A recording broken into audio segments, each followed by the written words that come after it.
നമസ്കാരം. ഓണക്കാലമായി സദ്യയ്ക്ക് വേണ്ട ഇഞ്ചിക്കറി തയ്യാറാക്കാം. കഴുകി വൃത്തിയാക്കിയ 250 ഗ്രാം ഇഞ്ചി തൊലി കളഞ്ഞ് കനം കുറച്ച് അരിഞ്ഞെടുക്കാം.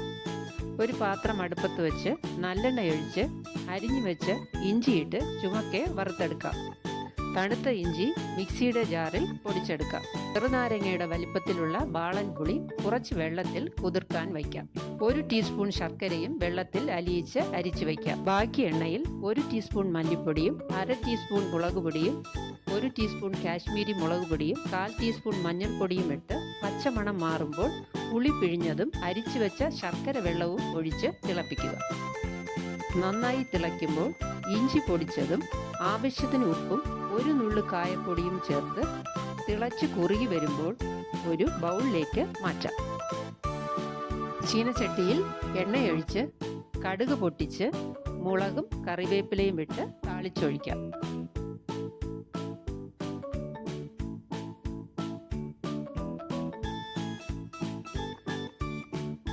നല്ല മണവും രുചിയുമുള്ള ഇഞ്ചിക്കറി തയ്യാറായിട്ടുണ്ട്.